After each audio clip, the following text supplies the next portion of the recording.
Welcome back to a new post today. Let's continue with the most important topics that you need to keep track for the upcoming UPSC Civil Services Examination Prelims of 2025. So let's complete today February 8th, 9th and 10th. Now the very first is about the private members bills being introduced in the Lok Sabha for various reasons, some POSCO, some to regulate the coaching institutes, and one bill also calling for the parliament for a compulsory sitting of 120 days in a year. Let's look at the quick review of all these bills. First of all, a private member bill is a bill introduced by any member of the parliament other than a minister, which is called as a government bill. So the private member can introduce ordinary bills, constitution amendment bills, but not money bills and financial bills. So the NCP member Fauzia Khan had introduced a private member bill calling for regulating coaching centers. The other bill was also moved to amend POSCO Act seeking to introduce victim-centric reforms, and Derek O'Brien of the TMC introduced the Constitutional Amendment Bill 2024 to amend Article 85 seeking minimum 100 days of sitting in the Parliament. Manoj Kumar of RJD introduced a Parliamentary Productivity Enhancement Bill calling that each House of the Parliament must sit for compulsory 120 days per year. And CPIM John Brittas had introduced a bill to amend Article 158 of the Constitution, which outlines conditions of the Governor's office. He sought to reaffirm the constitutional mandate of governors by restricting their functions strictly within the constitutional framework, thereby preventing them from assuming extra constitutional roles or authorities, including positions such as Chancellor of the universities.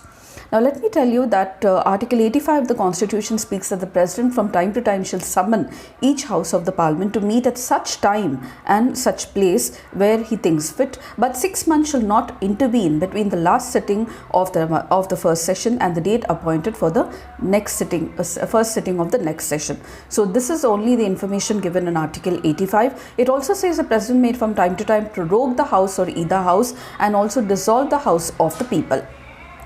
So Skill India program was in news recently. It's a central sector scheme. What is it? It is the amalgamation of 3 skill programs of the central government. One is Pradhan Mantri Kaushal Vikas Yojana 4.0, Pradhan Mantri National Apprenticeship Promotion Scheme, and the Jan Shikshan Sansthan scheme. These 3 components now are combined under one program that's called Skill India program, it being a central sector program. And Tropics 2025 was in news. It is a military exercise conducted by Indian Navy off the Indian Ocean region in January to March, and the exercise was designed to combat readiness of Navy, Army, Air Coast and Coast Guard. It involved the Army, Navy, Air Force and Coast Guard, all the arms of the defense. The exercise was conducted in 3 phases: independent workup phase, joint workup phase and a tactical phase. So let me tell you, it is a military exercise conducted by Indian Navy and included all the 3 arms of the defense. The new income tax bill now was tabled in the Parliament. What is the new income tax bill? It amends the Income Tax Act of 1961 towards simplifying the language and structure of this act. Now, the simplification was in 3 core principles. Number 1, textual and structural simplification to improve clarity and coherence. No major tax policy changes to ensure continuity and certainty. No modifications of the tax rates, and a 3-pronged approach was adopted, eliminating intricate language to enhance readability, removing redundant and repetitive provisions for better navigation, reorganizing the sections logically. And the basic intent of the income tax was ease of legislation or ease of understanding of the laws of the Parliament. Now the government used a consultative approach and also looked into models of Australia and UK before bringing this bill. So changes were made in Schedule 2, Schedule 3, 4, 5, 6 and 8 which deals with exemptions from agriculture income, certain persons eligible for exemptions to non-residents, exemption to business trusts, sovereign wealth funds, exemptions to IFC units and also persons exempt from the tax. Bio-E3 policy has been in use now. It has been used now by the government to promote biomanufacturing. So Bio-E3 was introduced in 2024 during the interim budget. So it deals with biotechnology for economy, environment and employment. It is a policy that aims to promote the use of biotechnology to create a more sustainable, innovative, environmental friendly India. The basic objective of Bio-E3 policy is to set up a framework to ensure adoption of cutting-edge advanced technologies.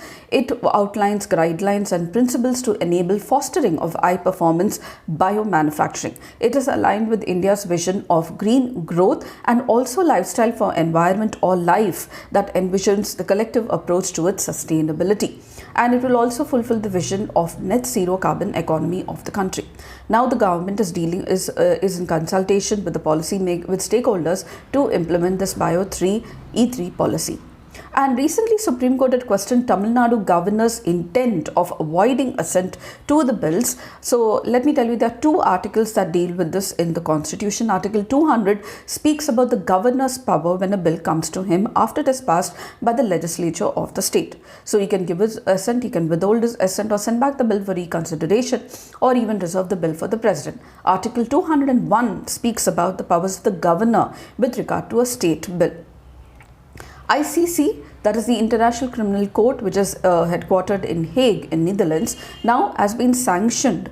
Economic and travel sanctions have been imposed by Donald Trump, targeting people who work on the International Criminal Court and investigations of US citizens or US allies like Israel, drawing condemnation. Let me tell you that Israel is facing a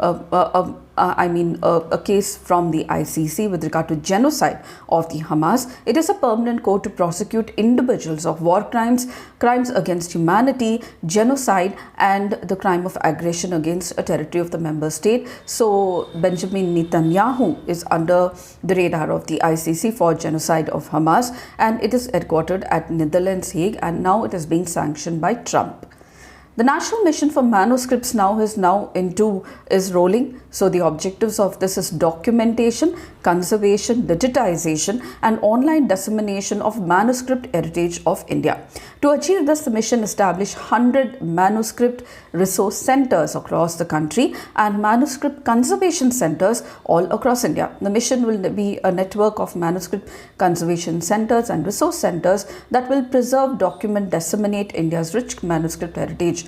And the next is about East African Community and the South African Development Community, Intergovernmental Organizations of Africa, meeting to discuss the situation in the Democratic Republic of Congo and the role of M23, that is the group that is taking over the cities of Congo. So the East African Community is an intergovernmental organization of Africa, of many East African nations, which aims at integration, political unity and security. The members are Burundi, Democratic Republic of Congo, Kenya, Rwanda, South Sudan, Tanzania, Uganda and the Federal Republic of Somalia. It is headquartered in Arusha of Tanzania.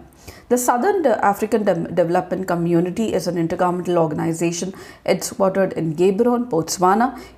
Democratic Republic of Congo is a member of both the South African Development Community and the East African Development Community, and therefore a summit is being held to discuss the issues with regard to DRC. The members are Democratic Republic of Congo, the United Republic of Tanzania, Malawi, Zambia, Zimbabwe, Mozambique, Comoros, Seychelles, Madagascar, Mauritius, you have Botswana, Lesotho, South Africa, Namibia and Angola. These are the countries of South Africa.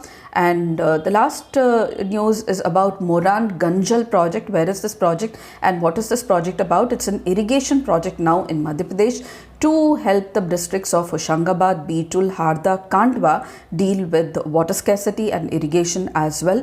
It would disrupt the Satpura and the Melghat tiger reserves, and this project has been under the radar of the National Tiger Conservation Authority.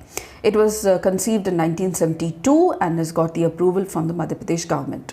Now, the Civil Liability for Nuclear Damage Act is going to be amended by the Government of India, which has notified it in to February 2025. So this act establishes a no-fault liability regime for nuclear damage in India. The act aims to compensate victims of nuclear accidents and to join the international liability regime. The key features are no-fault liability. It strictly puts the liability on the operator regardless of the fault.